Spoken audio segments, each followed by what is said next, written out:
Assalamualaikum warahmatullahi wabarakatuh. Halo teman-teman, perkenalkan nama saya Teta Aisyah Putri dengan NIM 2386202035. Saya adalah mahasiswa program studi pendidikan guru sekolah dasar STKIP PGRI Pacitan.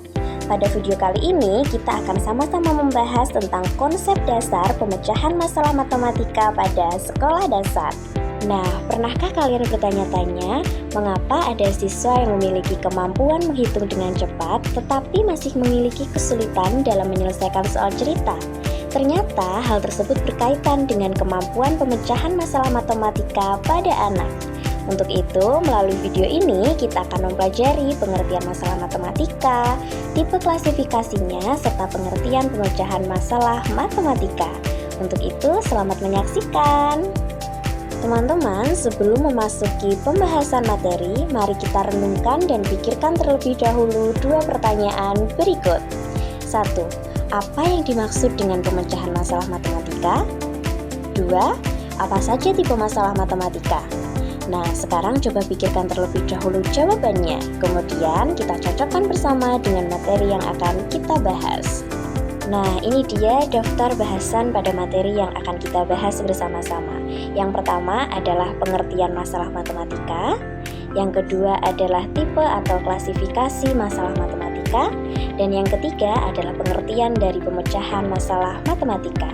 Untuk itu, kita akan bahas yang pertama dulu, yaitu pengertian masalah matematika.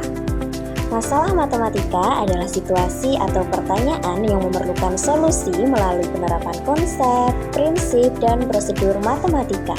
Artinya, siswa tidak hanya diminta menghitung, tetapi juga memahami permasalahan, memilih strategi, dan menemukan penyelesaian yang tepat. Oleh karena itu, masalah matematika menjadi sarana penting untuk melatih kemampuan berpikir logis, kritis, dan sistematis pada anak. Nah, itu dia adalah pengertian masalah matematika. Untuk itu, sekarang kita akan kembali ke daftar menu pokok bahasan.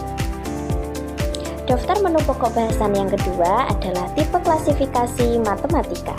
Tipe klasifikasi yang pertama yaitu masalah tertutup dan masalah terbuka. Sekarang kita pelajari masalah tertutup terlebih dahulu. Nah, apa ya masalah tertutup dalam matematika? Masalah tertutup adalah masalah matematika yang memiliki satu jawaban yang benar dengan cara penyelesaian yang jelas. Contohnya adalah 1. Jika ibu memiliki 6 buah jeruk dan memberikan 2 buah kepada kakak, maka sisa buah jeruk adalah... Nah, ini adalah salah satu contoh soal masalah tertutup karena memiliki satu jawaban benar dan cara penyelesaian yang jelas, yaitu melalui pengurangan, yaitu 6 dikurangi 2 sama dengan 4 buah. Itu tadi adalah bahasan tentang masalah tipe tertutup. Sekarang kita akan beralih pada masalah matematika tipe terbuka. Sebaliknya dengan masalah tipe tertutup, masalah tipe terbuka memungkinkan lebih dari satu cara penyelesaian atau lebih dari satu jawaban yang benar. Misalnya pada soal yang meminta siswa untuk membagi sebuah kue berbentuk lingkaran menjadi 4 bagian sama besar dengan minimal 2 cara yang berbeda. Ini merupakan salah satu masalah tipe terbuka karena dapat diselesaikan dengan berbagai cara dan tidak hanya diselesaikan dengan satu cara yang jelas. Nah, itu tadi adalah bahasan masalah tipe tertutup dan bahasan masalah tipe terbuka. Sekarang kita akan kembali ke daftar menu pokok bahasan. Nah, pokok bahasan yang kedua yaitu tipe klasifikasi masalah matematika, masalah rutin, dan masalah non-rutin. Kita akan membahas satu dulu, yaitu masalah rutin. Masalah rutin adalah masalah yang dapat diselesaikan menggunakan rumus atau prosedur yang sudah dipelajari. Misalnya, menghitung luas segitiga menggunakan rumus. Dengan kata lain, masalah rutin tidak memerlukan strategi baru karena langkah penyelesaiannya sudah diketahui dan dapat langsung diterapkan berdasarkan materi yang telah dipelajari. Sedangkan masalah non-rutin memerlukan kreativitas dan penalaran karena tidak memiliki langkah penyelesaian yang langsung terlihat. Siswa dituntut untuk menemukan strategi baru dalam menyelesaikan masalah tersebut. Dengan kata lain, masalah non-rutin tidak dapat diselesaikan hanya dengan menghafal rumus. Siswa perlu berpikir kritis, kreatif, dan memilih strategi yang paling sesuai untuk menemukan solusi. Setelah memahami klasifikasi yang kedua, kita akan kembali ke daftar menu pokok bahasa. Klasifikasi berikutnya adalah masalah satu solusi dan multi solusi. Kita akan membahas masalah satu solusi. Nah, apa ya masalah satu solusi dalam masalah matematika? Masalah satu solusi hanya memiliki satu jawaban yang benar. Misalnya dalam menentukan sisa buku setelah beberapa buku dipindahkan. Dengan kata lain, masalah satu solusi hanya memiliki satu jawaban yang benar, sehingga hasil akhirnya pasti dan tidak dapat ditafsirkan secara berbeda. Setelah kita memahami masalah dengan tipe masalah satu solusi, kita akan beralih ke masalah dengan tipe masalah multi solusi. Nah, apa ya masalah matematika multi solusi? Masalah matematika multi solusi adalah tipe masalah yang memungkinkan lebih dari satu jawaban atau lebih dari satu pendekatan yang benar. Jenis masalah ini sangat baik untuk melatih kreativitas dan kemampuan berpikir fleksibel siswa. Nah, itu tadi ketika tipe klasifikasi masalah matematika. Setelah ini kita akan kembali ke daftar menu utama pokok bahasan materi hari ini.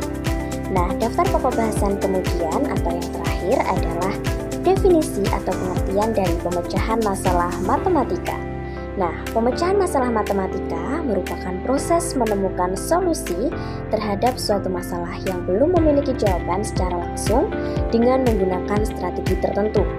Menurut Polya, proses ini tidak hanya berorientasi pada jawaban akhir, tetapi juga bagaimana seseorang memahami masalah, menyusun strategi, melaksanakan penyelesaian, dan memeriksa kembali hasilnya. Melalui pembelajaran pemecahan masalah, siswa dapat mengembangkan kemampuan berpikir kritis, analitis, serta berpikir kreatif. Nah, itu dia adalah definisi atau pengertian pemecahan masalah matematika. Sekarang kita akan ke daftar menu pokok bahasan yang utama. Nah, ini adalah menu terakhir, yaitu kesimpulan. Kesimpulan dari pembahasan hari ini. Nah, berdasarkan pembahasan yang telah dipelajari, dapat disimpulkan bahwa masalah matematika merupakan persoalan yang dapat diselesaikan menggunakan konsep, prinsip, dan prosedur matematika. Masalah matematika dapat diklasifikasikan menjadi masalah tertutup dan terbuka, masalah rutin dan non-rutin, serta masalah satu solusi dan multi solusi. Setiap jenis memiliki karakteristik dan tujuan yang berbeda dalam mengembangkan kemampuan berpikir serta keterampilan pemecahan masalah siswa. Sebelum melanjutkan, mari kita lakukan refleksi singkat. Apakah kalian sudah memahami perbedaan antara masalah tertutup, terbuka, rutin, non-rutin, satu solusi, dan multi solusi? Setelah mempelajari materi ini, seberapa yakin kalian dapat menentukan jenis suatu masalah matematika beserta alasannya? Mari kita pikirkan dan renungkan secara bersama. Nah, teman-teman, ingatlah bahwa matematika bukan hanya tentang mencari jawaban yang benar, tetapi juga tentang bagaimana kita berpikir untuk menemukan solusi. Semakin sering kita berlatih memecahkan masalah, semakin berkembang kemampuan berpikir kritis, kreatif, dan analitis yang sangat berguna dalam kehidupan sehari-hari. Jadi, jangan takut untuk menghadapi soal yang menantang. Jadikan setiap masalah sebagai kesempatan untuk belajar dan berkembang. Demikian presentasi mengenai konsep dasar pemecahan masalah matematika di sekolah dasar. Semoga materi ini dapat menambah wawasan dan bermanfaat dalam memahami pentingnya kemampuan pemecahan masalah dalam pembelajaran matematika di sekolah dasar. Terima kasih atas perhatian teman-teman. Wassalamualaikum warahmatullahi wabarakatuh.